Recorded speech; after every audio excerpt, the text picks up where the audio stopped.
लोकसभा में बहुमत से स्वीकार हुआ एक देश एक चुनाव बिल, पक्ष में पड़े 269 वोट। केंद्रीय कानून मंत्री अर्जुन राम मेघवाल ने आज लोकसभा में one nation one election bill पेश किया, जिसे बहुमत से लोकसभा में स्वीकार कर लिया गया। बिल स्वीकार करने के पक्ष में 269 वोट, जबकि विरोध में 198 वोट पड़े। इसके बाद मेघवाल ने ध्वनि मत से मिली सदन की सहमति के बाद संघ राज्य क्षेत्र विधि बिल 2024 को पेश किया।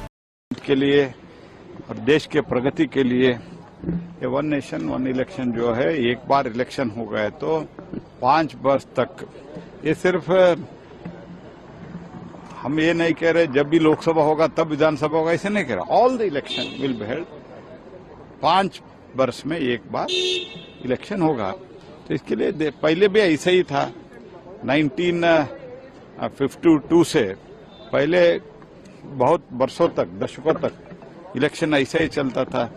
जब कांग्रेस को एक रोग आ गया, आर्टिकल 350 उपयोग करके विधानसभा को भंग करना, और जो भी हमारा इलेक्टेड गवर्नमेंट थे, उस टाइम तो हमारा गवर्नमेंट बीजेपी या जनसंघ का गवर्नमेंट बहुत ज्यादा नहीं था, लेकिन वो कम्युनिस्ट का हो, रीजनल पार्टीज का हो, करुणानिधि का हो, EMS नंबूदिरीपाद का हो, जो भी सरकार उस टाइम बीच बीच में आए थे, इस सबको, क्योंकि वो कांग्रेस के गवर्नमेंट नहीं थे, इनको बर्खास्त करते थे आर्टिकल 350 दुरुपयोग करके। इसके कारण ये जो भी एक सिंक्रोनाइज होके एक सिलसिला चलता था, वो तो टूट गया। उसके कारण आप प्रधानमंत्री जी के, और बार बार ये तो इलेक्शन कमीशन भी, जो सिर्फ हमारे टाइम में पहले भी इलेक्शन कमीशन और उसके साथ ही साथ लॉ कमीशन, इन सब लोगों का रिकमेंडेशन है। It is in the best interest of the country, इसीलिए इसको सभी पार्टी, उसमें जो कुछ भी आपका सुझाव है, आपका कुछ विचार है तो आप बताइए, लेकिन विरोध के लिए विरोध करना ठीक नहीं। भारत के संविधान और नागरिकों के लोकतंत्र अधिकार पर एक हमला है, जिसका पुरजोर विरोध कांग्रेस पार्टी और इंडिया अलायंस करेगी।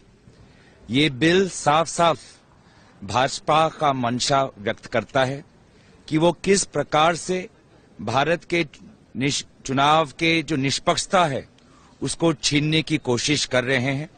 हम ये चोरी नहीं होने देंगे। भारत में निष्पक्ष चुनाव की हमारी मांग है।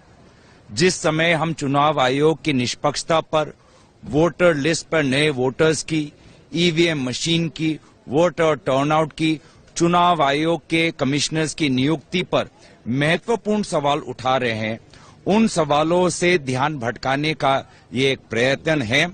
और भाजपा का ये एक भ्रम है कि उनको लगता है कि प्रधानमंत्री मोदी जी के प्रचार से आज चुनाव एक तरफा होगा, लेकिन ऐसा नहीं है। आज उन्हें इस भ्रम से निकलना पड़ेगा। प्रधानमंत्री मोदी जी से ना लोकसभा चुनाव, ना विधानसभा चुनाव, ना MCD चुनाव पर कोई प्रभाव पड़ने वाला है, लेकिन ये जो उनकी मंशा है संविधान पर हमला करने की और भारत के लोकतंत्र अधिकारों, नागरिकों के लोकतंत्र अधिकारों पर ये जो हमला करने वाली की साजिश है, इसका हम पुरजोर विरोध करेंगे। क्या इंडिया ब्लॉक की तमाम पार्टी इसका विरोध करेंगी? क्या कांग्रेस लामबंद हो पूरा? देखिए, हम अपने तरफ से हमने अपना आज जो इंट्रोडक्शन हो रहा है उसके लिए हमने इंट्रोडक्शन का विरोध हमने कहा है। विभिन्न इंडिया गठबंधन के दलों के नेताओं ने साफ साफ विभिन्न समय पे इसका विरोध किया है। मैं दोबारा कहना चाहूंगा कि ये भारत के संविधान और नागरिकों के लोकतांत्रिक अधिकारों पर एक हमला है और कांग्रेस पार्टी और इंडिया अलायंस इसका पुरजोर विरोध करेगी। Bureau report, team top story news.